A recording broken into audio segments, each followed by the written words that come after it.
ये जैसे 295 के तहत में एक बहुत ही ज्वलंत मुद्दा मैंने उठाया था।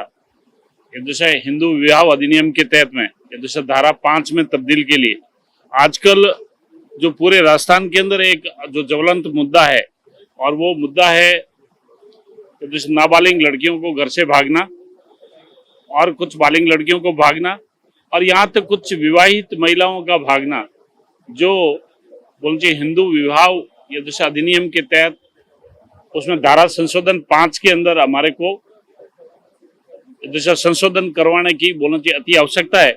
क्योंकि पूरे राजस्थान के अंदर जैसे बिना माँ बाप की सहमति के जो लड़कियां भाग रही है, इससे बहुत सारे केसेज के अंदर तो माँ बाप ने अपनी सामाजिक प्रतिष्ठा को जैसे ठेस पहुंचते हुए वो लोग बोलते आत्महत्या तक कर लेते हैं, और इससे पूरे राजस्थान के एक पारिवारिक एक सामाजिक ताना बाना के ऊपर बहुत बड़ा कुठाराघात होता है, और एक बोलना चाहिए सामाजिक और पारिवारिक यूनिट का जो एक पारिवारिक जो सामंजस्य है वो जैसे बहुत ही उसका ताना बाना सामाजिक ढांचा खराब हो रहा है।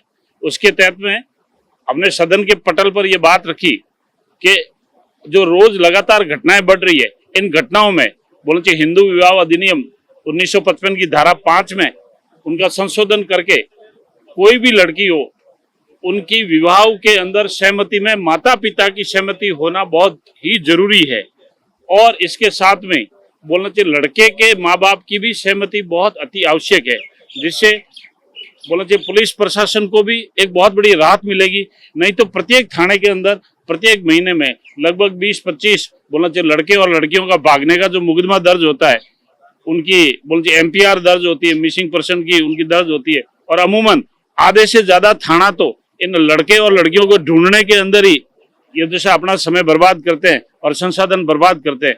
इससे अच्छा है कि जो हमारे समाज के अंदर और ये जैसे तरीके के जो बोलते अपराध होते हैं, पुलिस का ध्यान भी ये जैसा है उसके अंदर बोलना चाहिए अच्छी तरीके से लगेगा, और राजस्थान की कानून की व्यवस्था भी ठीक होगी। इसीलिए हिंदू विवाह अधिनियम की जो बोलते 1955 की धारा 5 में उसमें संशोधन बहुत ही अति आवश्यक है। इसके बारे में मैंने कल ऐसा सदन के पटल पर बात रखी थी। बहुत बहुत धन्यवाद। और आज ये जो शायद मैं बोलती ओसिया से विधायक भैराराम चौधरी, और आज जो घटनाक्रम हो रहा है, आज के घटनाक्रम में इतना ही कहना चाहूंगा कि जो विपक्ष है वो सदन नहीं चलने देना चाह रहा है। वो बोलना चाहिए अपने बोलना चाहिए असली मुद्दों से भटक रहे, और यहाँ तक प्रश्नकाल के अंदर भी उन्होंने बोलना चाहिए जो इतने राजस्थान की जनता के जरूरी सवालों के उत्तर मिलते और राजस्थान की जनता की समस्याओं का समाधान होते हैं, लेकिन उन्होंने प्रश्नकाल के अंदर भी बहुत बड़ा हंगामा किया और उन्होंने स्थगित करवा दी। इसके बाद के अंदर भी वो आए और बोलना चाहिए आसन से भिड़ने लगे। इस प्रकार की जो चीजें मैं देख रहा हूँ वो एक बोलते विपक्ष की एक बोलते अच्छी भूमिका ये जैसा नहीं निभा रहे। उनको जनता के मुद्दे उठाने चाहिए, वो नहीं उठा रहे, सिर्फ और सिर्फ बोलना चाहिए सदन के पटल को बाधित कर रहे। बहुत बहुत धन्यवाद। विधायक जी, आपके सवालों में एक सवाल है, जिस तरह से आपने कहा शादी विवाह को लेकर कानून बनना चाहिए, घर वालों की सहमति होना चाहिए। क्या आपको लग रहा है आज के दौर में पाश्चात्य संस्कृति को देखते देखते युवाओं को भारतीय संस्कारों का पाठ पढ़ाना भी जरूरी है? इसके लिए भी कोई कानून आना चाहिए?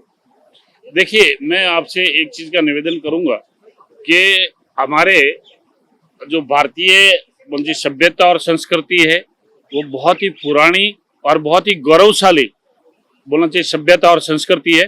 और मैं तो यहाँ तक कहना चाहूंगा कि भारत की सभ्यता और संस्कृति को आज के दिन जो पश्चिमी देश है वो अपना रहे हैं, और पश्चिमी देश भारत की सभ्यता और संस्कृति और शादी के जो रीति रिवाज है वो विदेशों से बोलते लड़कियां आके ये तो भारत के अंदर बोलते भारतीय सभ्यता और संस्कृति के अनुसार अपना बोलते वैवाहिक कार्यक्रम संपन्न करवाना अपने आप में गौरवशाली समझते हैं।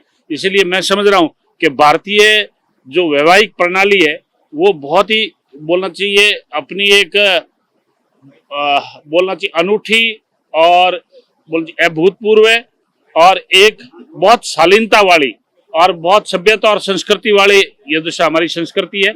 इसीलिए हिंदू विवाह अधिनियम अपने आप के अंदर एक बहुत बड़ा गौरवशाली इतिहास के साथ में जुड़ी हुई चीज है। इसीलिए मैं ये कहना चाहूंगा कि पाश्चात्य संस्कृति का भारत के अंदर कोई जगह नहीं है, अपनी जगह भारत के अंदर है और भारत की सभ्यता और संस्कृति जो है वो बहुत ही गौरवशाली इतिहास रहा है।